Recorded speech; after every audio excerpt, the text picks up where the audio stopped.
আসসালামু আলাইকুম সুপ্রিয় শিক্ষার্থীবৃন্দ, আশা করি মহান আল্লাহ পাকের দয়ায় সবাই ভালো আছো।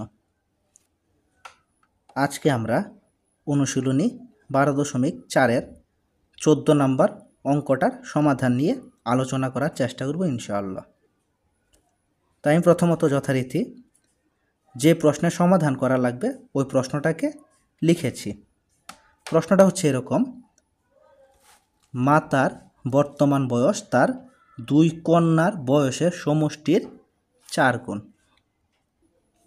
5 বছর পর মাতার বয়স হবে ওই দুই কন্যার বয়সের সমষ্টির দ্বিগুণ। মাতার বর্তমান বয়স কত? তো প্রথমত আমি যে কথাটা বলেছিলাম, সমীকরণের সমাধান করতে হলে আমার প্রথমত খুঁজে বের করতে হবে যেই অঙ্কের সমাধান করার কথা বলা হয়েছে তার মেইন যে অংশগুলো আছে এইগুলা। তো এখানে কি আছে? মাতার বর্তমান বয়স এবং দুই কন্যার বর্তমান বয়স। এখানে কিন্তু দুইটা জিনিস উপস্থিত, মাতার বর্তমান বয়স এবং দুই কন্যার বর্তমান বয়সের সমষ্টি। তো আমরা প্রথমত এই দুইটা মান ধরে নেব, যেহেতু দুইটা মানের একটা মানও উপস্থিত নেই। মাতার বর্তমান বয়স এবং দুই কন্যার বয়সের সমষ্টি এইগুলা কিন্তু আমরা ধরে নেব। তো আমি যথারীতি মাতার বয়সটাকে ধরে নিয়েছি x বৎসর আর দুই কন্যার বয়সের সমষ্টি ধরে নিয়েছি y বৎসর। এটা হচ্ছে তাদের বর্তমান বয়স। এখন প্রশ্নে বলা আছে 5 বছর পর। তো 5 বছর পর তাদের বয়সের একটা ক্যালকুলেশন এখানে দেয়া আছে। তো আমার এই ক্ষেত্রে কিন্তু 5 বছর পর তাদের বয়সটা কীরকম হবে এটা বের করতে হবে। কেন বের করতে হবে? কারণ এই প্রশ্নে বলা আছে 5 বছর পর, এই কথাটা আছে, উল্লেখ আছে। যেহেতু এই কথাটা উল্লেখ আছে প্রশ্নতে, তাই আমি 5 বছর পর যে তাদের বয়সের কীরকম তারতম্য হয় এইটা এখন নির্ণয় করব। তো একটু লক্ষ্য করো, 5 বছর পর মাতার বয়স হবে, বর্তমান মাতার বয়স যাই থাকুক না কেন 5 বছর পর কিন্তু 5 যোগ হবে। বর্তমানে মনে করো মাতার বয়স আছে 60 বছর, তো 5 বছর পর কত হবে? 65 হবে, অর্থাৎ 5 প্লাস হবে।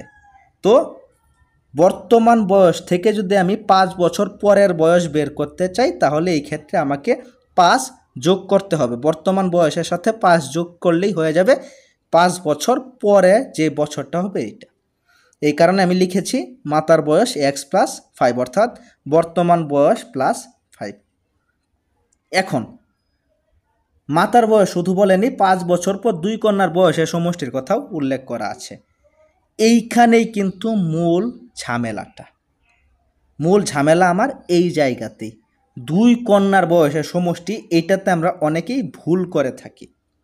দুই কন্যার বয়সের সমষ্টি কিন্তু এখানে দেয়া আছে, একটু হিসাব করে দেখো। দুই কন্যার বর্তমানে যেই বয়সেই থাকুক না কেন 5 বছর পর কিন্তু দুই কন্যার বয়সেই 5 বছর করে বাড়বে। যেহেতু এইখানে দুই কন্যার বয়স একসাথে দেওয়া আছে, তো 5 বছর পরে যেহেতু কন্যা দুইজন, এখানে কিন্তু দুই কন্যার বয়সে 5 করে বাড়বে। এই কারণে কিন্তু আমি এখানে 5 যোগ 5 দিয়েছি।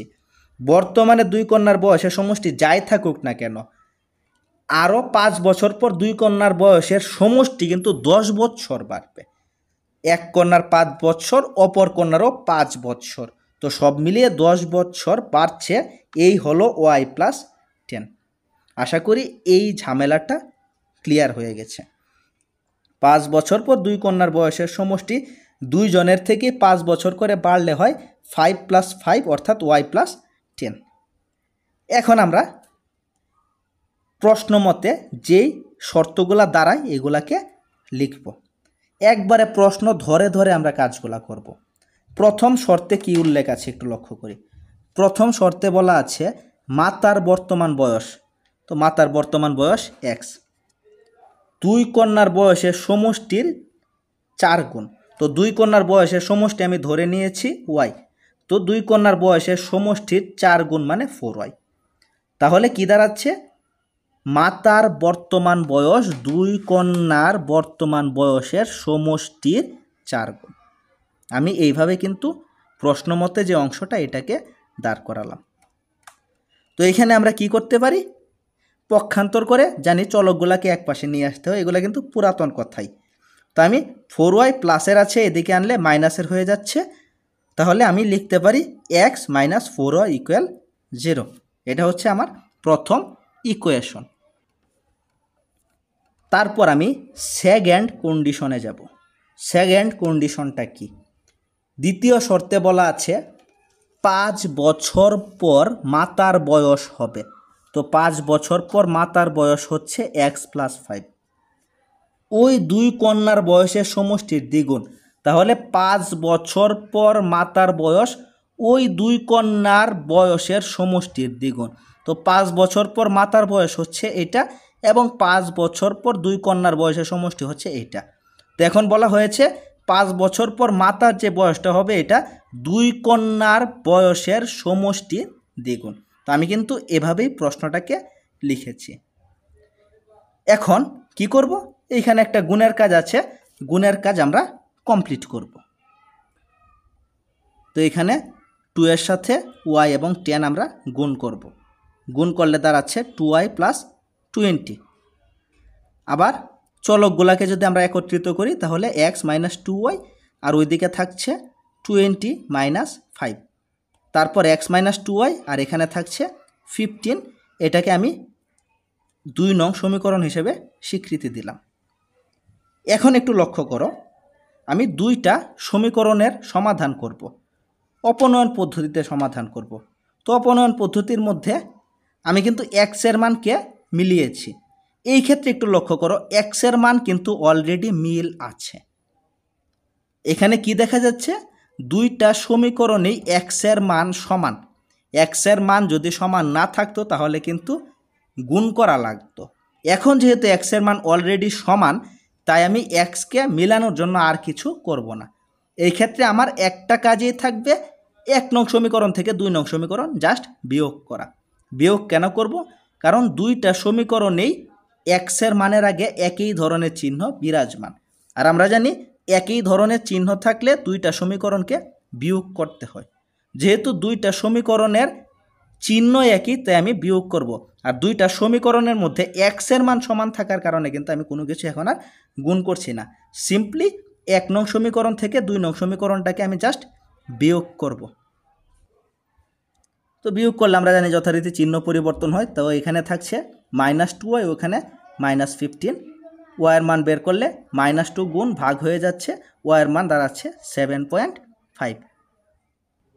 y এর মান বের করার পর এই মানটাকে আমি 1 নং সমীকরণে বসালাম। একটা চলকের মান বের হওয়ার পর ওই চলকের মানটাকে আমরা যে কোনো একটা সমীকরণে বসিয়ে দিই। তো আমি এখানে y এর মানটাকে 1 নং সমীকরণে বসাচ্ছি। তো 1 নং সমীকরণে y এর মান বসিয়ে পক্ষান্তর করার মাধ্যমে আমি x এর মান বের করলাম 30।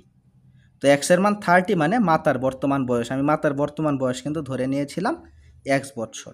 তো মাতার বর্তমান বয়স হচ্ছে এখানে 30 বছর।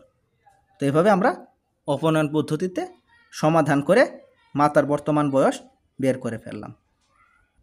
যেহেতু প্রতিস্থাপন পদ্ধতি সমাধান নিয়ে আমি আগেই কথা বলেছি, তাই এখানে আমি এটা ডিটেলস নিয়ে বেশি আলোচনা করিনি।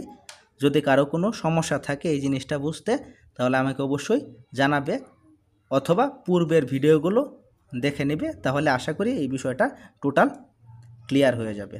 তারপরেও যদি কোনো সমস্যা থাকে অবশ্যই আমাকে অবগত করবে। তো আজকের মতো আমরা এ পর্যন্তই ক্লাসকে সমাপ্ত করছি। সবাইকে ধন্যবাদ। আসসালামু আলাইকুম।